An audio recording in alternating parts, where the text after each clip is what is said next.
Perfect. Well, thank you all for coming tonight. The title of this meeting, of course, is Palestine: Why It's Right to Resist.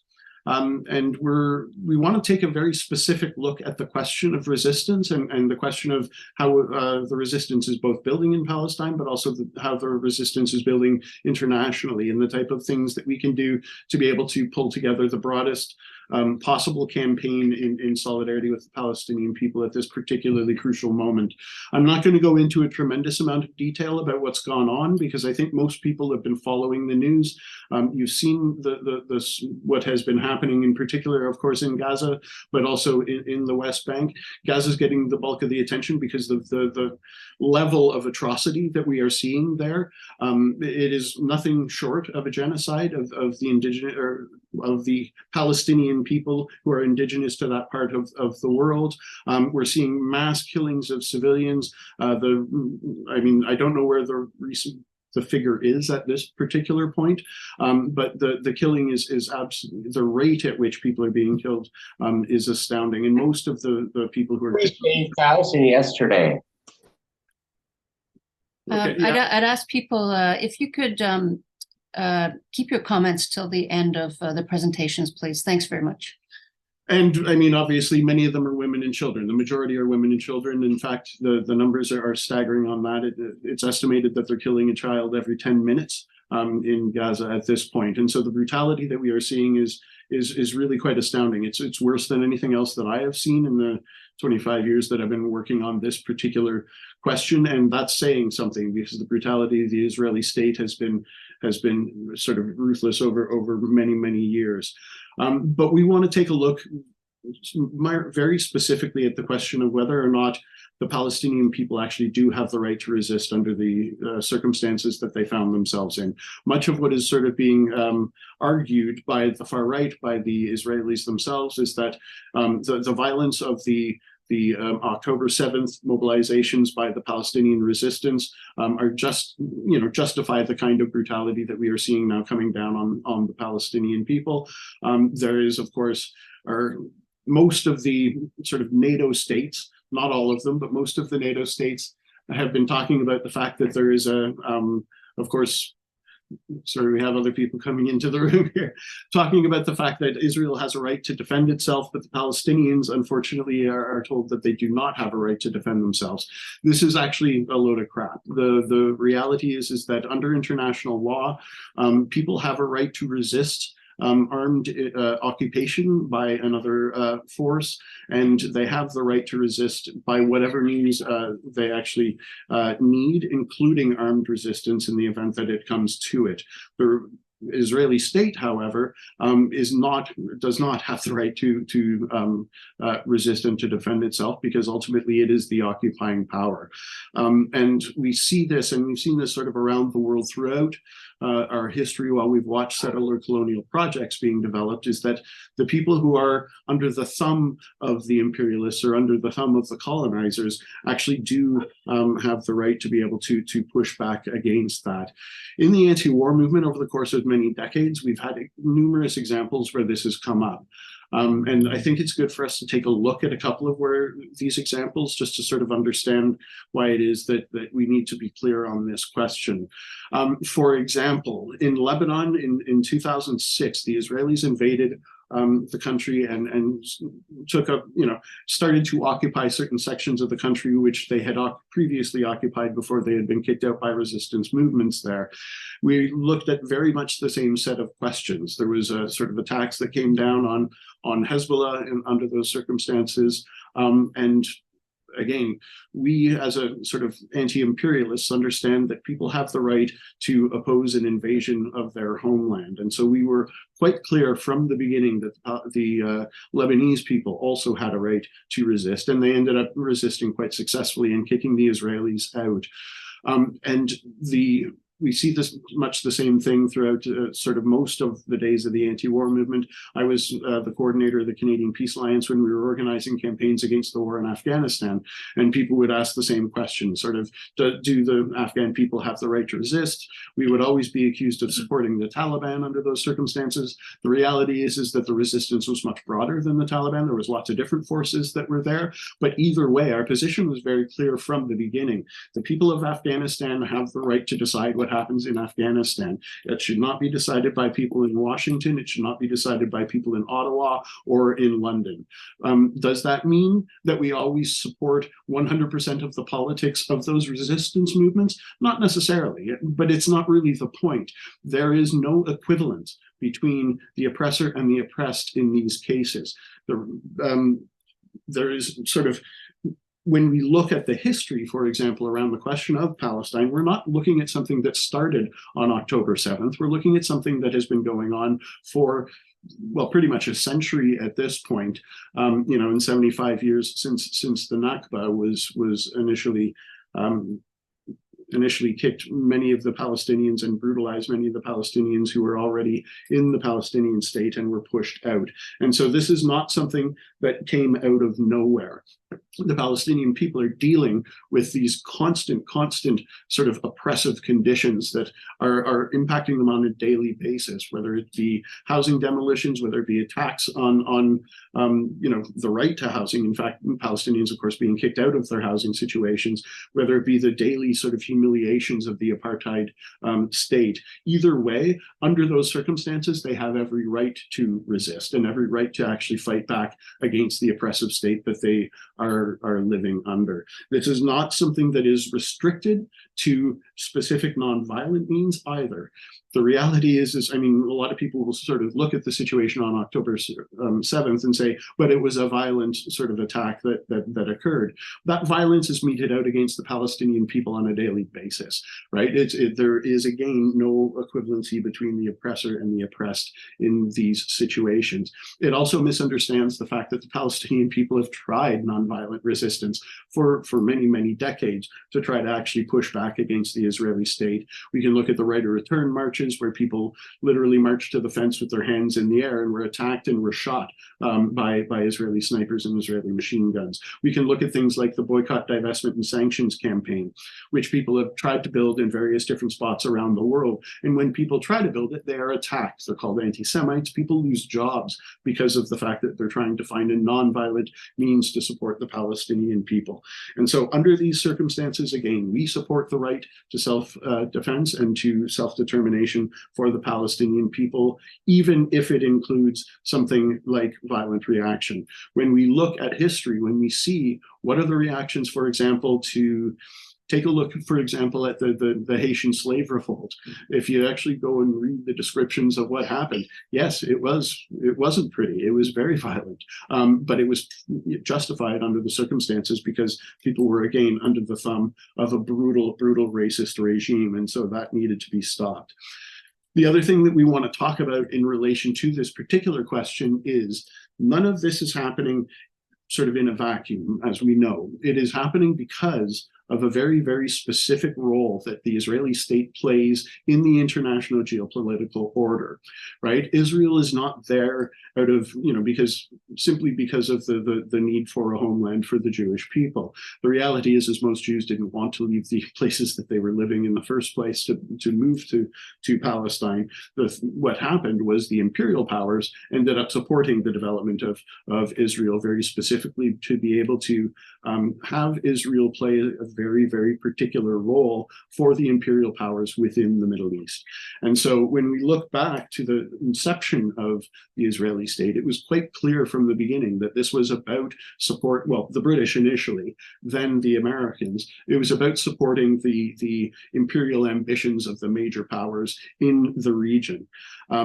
It was, the Israeli state was designed to be the watchdog for the imperial powers, to be able to discipline Arab states nearby and to be able to control the resources of the region, principally oil. And we still continue to see the sort of impacts of the desire to control the oil supply in that particular area. And we saw that, of course, with Iraq. We see that now in Syria.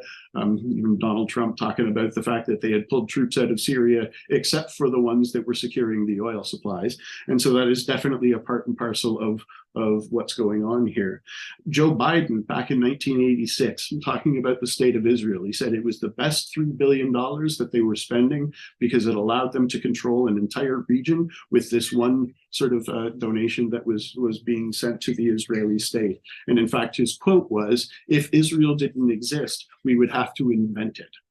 Because it does a very, very specific role, again, as I say, for the imperial powers. And that is something that we need to remember. We're not looking at a situation where the Israeli empire is what is controlling the narrative and controlling the sort of situation. It is the American empire. The American empire wants the Israeli state to exist, to be able to actually support their own ambitions.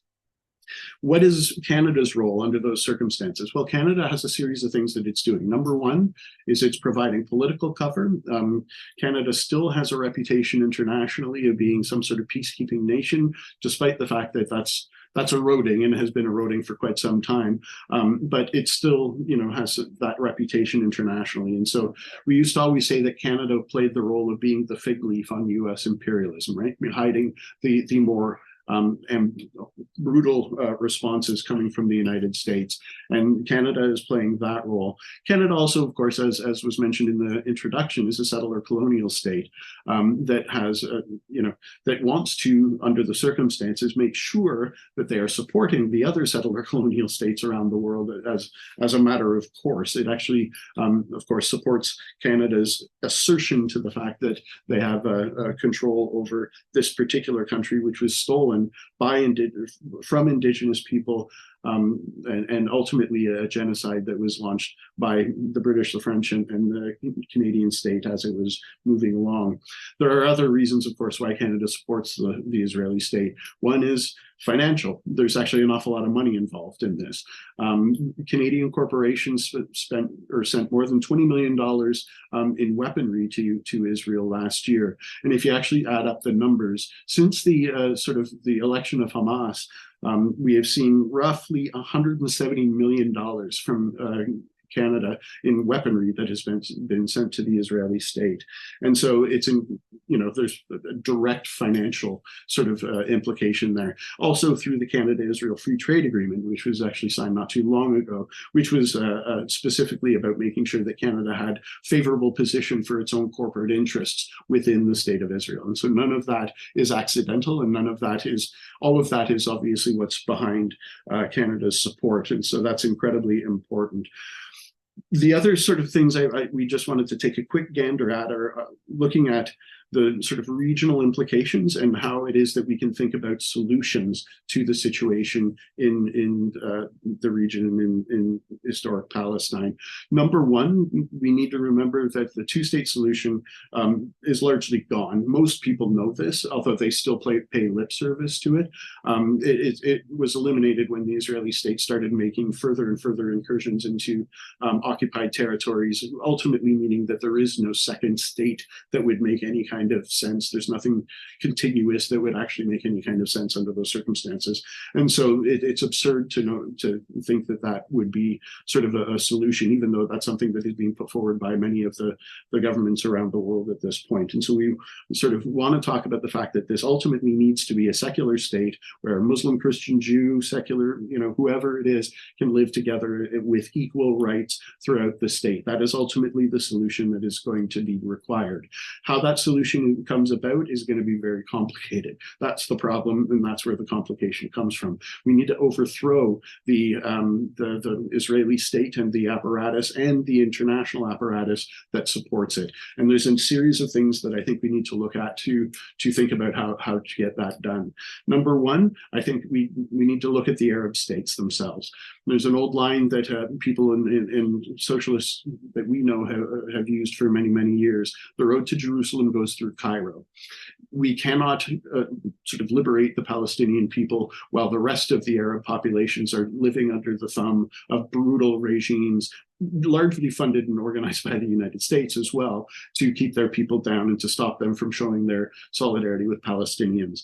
After the Egyptian revolution in 2011, after they overthrew Hosni Mubarak, one of the first things that the revolutionaries did was they stormed the Israeli consulate and they took all of the sort of materials that was in there. They were also looking for intelligence materials there. They then went on to storm the Rafah border crossing, which was an important symbolic action, but a revolutionary state in Egypt would make a massive difference to being able to support Palestinian resistance. The Arab street matters here, and matters incredibly importantly. So does the street in the imperial countries, right? We live in one of the sort of G7 countries in Canada. We may not be the biggest player in this sort of situation, but it's obvious from what I had just sort of outlined that Canada is playing a role in supporting the Israeli state. And so us being able to build the kind of mobilization that will actually put fear into politicians in this country is central to what we need to do right now. And I mean, I think that what we've seen over the course of the past number of weeks has been quite astounding, to tell the truth. We organized, and when we started organizing, I'm going to go back for just one second. When we started organizing the demonstrations against the war in Iraq, soon after 9/11, we ended up, well, we organized around Afghanistan, we organized around Iraq. They were tiny. They were little wee demonstrations in the first cases. It took us roughly 18 months from 9/11 to the point where we were able to pull real numbers out onto the streets. And I remember on February 15th, we had not only 80,000 here in Toronto, but roughly 500,000 people in 80 cities and towns across Canada. Small towns were having big rallies in opposition, but that took 18 months. We have seen roughly the same equivalent happen over the course of about 3 weeks on the question of Palestine right now. Now, there has always been a core of people who are very clear on the question of Palestine. In 2014, there was very large demonstrations. There was demonstrations that through most of the recent assaults by the Israelis. There were big demonstrations in 2021 around around Sheikh Jarrah and the people being kicked out of their homes in that area and the ethnic cleansing that was occurring. And so those were always good, but they have not achieved quite the level that we saw with those mass demonstrations against the war in Iraq in 2003. But we have an opportunity to do so right now. The demonstrations that are coming up this Saturday, it's the first, I mean, there's been in Toronto, there's been demonstrations every day, sometimes multiple demonstrations every day. Being able to pull everybody together is going to be incredibly important for us to pull out mass numbers and to really reshape the political terrain in this country when it comes to the question of Palestine. It also, though, needs to go deeper. We need to get deeper and we need to get broader. So there's different things that are coming up right now that I think are quite important. One is we're starting to see significant trade union support, at least on paper, at this point for the Palestinian people. It's not been easy for people to pull back together, but many of our comrades in the steelworkers and others were able to come out with a good contingent of steelworkers at the rally last Sunday. And it's being sort of put forward as an example for the labor movement. Being able to actually pull out serious labor forces makes a big, big difference. If we go back to the war in Iraq in 2003, the demonstration that stopped Canada from going was a demonstration organized by the FTQ and the CSN in Montreal, where they had 250,000 people in opposition to the war in Iraq. That happened 3 days before Jean Chrétien said, we're not going to go to the war in Iraq. And the reason why that happened, of course, was it was a massive workers' demonstration. We started to see the beginning of not just one particular group of people, anti-imperialists fighting back, but a much, much broader cross-section of the population, and that scares the crap out of them. It also scares the crap out of them because the working people actually do have the ability to shut down the war machine. They have the ability to shut down the war machine internationally. We're already seeing indications of this. Italian dock workers, Belgian transport workers are saying they are not going to transport anything that's going to support the Israeli assault on Gaza. These types of actions are incredibly important. And to be able to merge that with the strength of the Palestinian working class, in particular in the West Bank, who held a general strike in 2021, can end up creating the kind of explosive situation that we really need to be able to actually reshape the world and ultimately to push us towards a growth in the revolutionary currents that exist throughout the world already. If we end up seeing much more explosive growth in those revolutionary currents, now we're in a situation where we can actually shut down the capitalist system, shut down the whole imperial system as it exists right now. And ultimately, that's the way we're going to be able to put down the, stop the attacks that are happening, and to stop the sort of imperial support for the brutality of the Israeli state. And so I'm got to wrap up now. So hopefully that will spark some discussion. And I'm really, really looking forward to hearing Gada speak as well. Thank you.